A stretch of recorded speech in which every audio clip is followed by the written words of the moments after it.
Good morning, my Tubies, my TikTokers, and my Twitters. This is SheilaTruelove, and it's Sunday morning. It's almost time for my Christian meeting, but I wanted to leave you a brief video, and I will be back later on to make some more videos after my meeting and my Bible studies, because I have a couple of Bible studies after this. But I wanted to post this video for you and get your feedback on it and tell me, what do you think?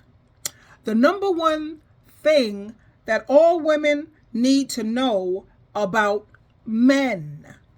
Tell me what you think, my darlings.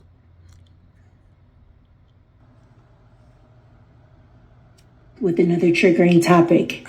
I'm going to tell you guys the number one thing that you need to know about men, especially if you're single, married, or looking to be in a relationship one day. But first, watch this clip and I'll be back. If my husband were to ever have cheated, I don't think I would have left. We would have had issues. We would have gone to a counselor. But he makes a mistake. I would hope that I was woman enough to weigh it. Not say it's okay, but get through it. When the situation is reversed, y'all never get over it. Oh, yeah. But that's just how y'all are. But y'all never get over it. And I know that.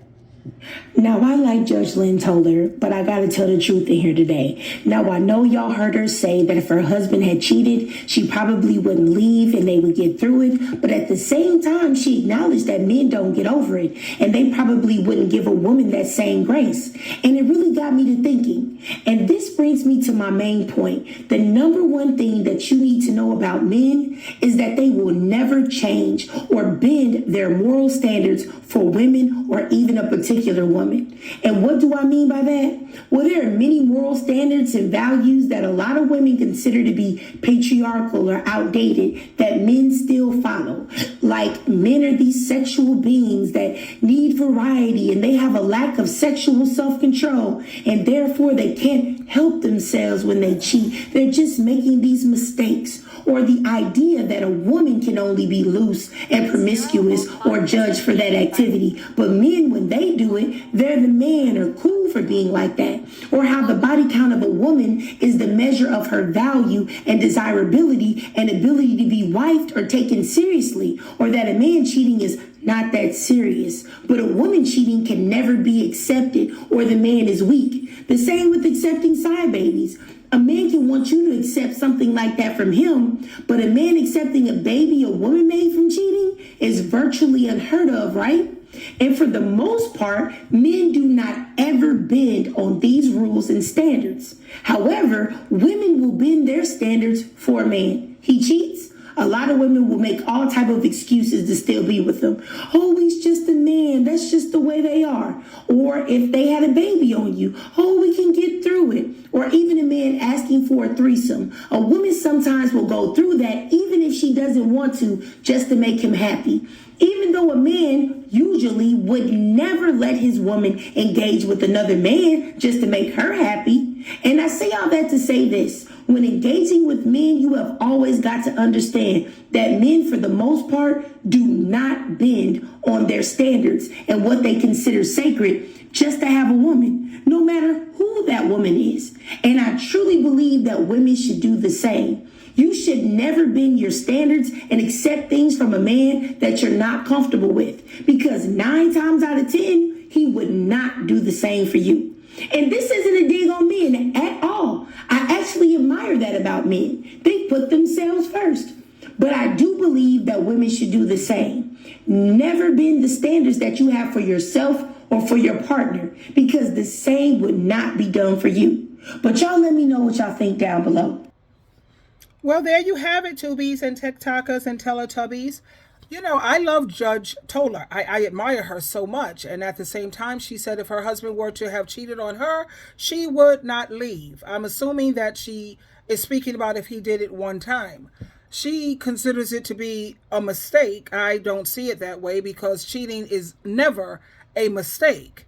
It's a conscious decision that a person makes, and they don't care about the other person.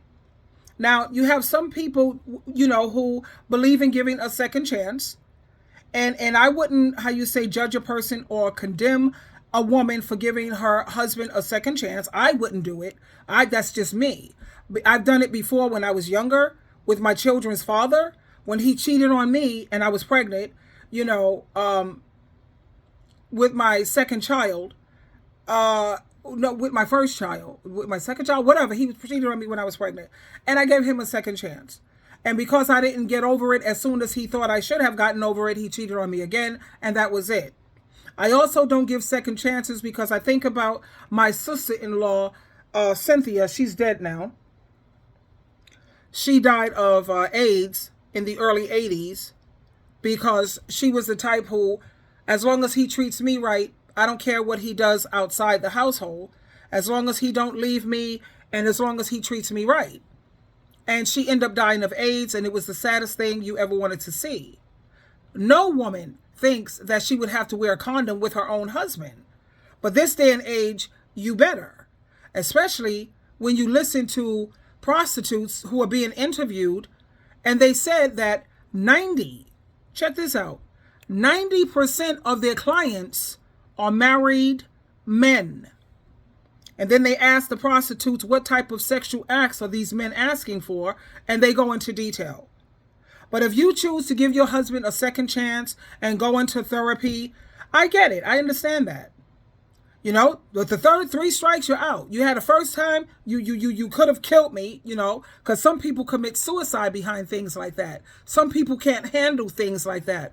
I know I ended up in the hospital, after being cheated on, and I got hurt again with someone, and I don't take relationships or marriage or engagements like I was engaged to the other person who hurt me tremendously, but thanks to Jesus Christ, I got over that, and I don't base things off of what I've gone through. I base things off of what I hear so many other women all over the world go through. Me being an advice coach, I listen to a lot of the women who are with these dudes who cheat on them. They haven't cheated just once. They've cheated numerous times. 3, 4, 5 times. Dudes who are asking their partners to do threesomes. And it's always with, you bring another woman. No, you want to do a threesome? Let's bring another man. In fact, let's do a foursome. How about that? 2 other men plus you. Let's see how they like that, even though that's not something I would do. But I'm just trying to make a point here. It's always something that's trying to benefit them, And like this young lady said, men are not willing to bend their rules for women. It's very rare when a wife cheats that a man will take her back. Or if he keeps her, it's just to torment her and make her life a living hell. And like she said, she admires men for that. Because men have boundaries, they have standards, and they stick to it.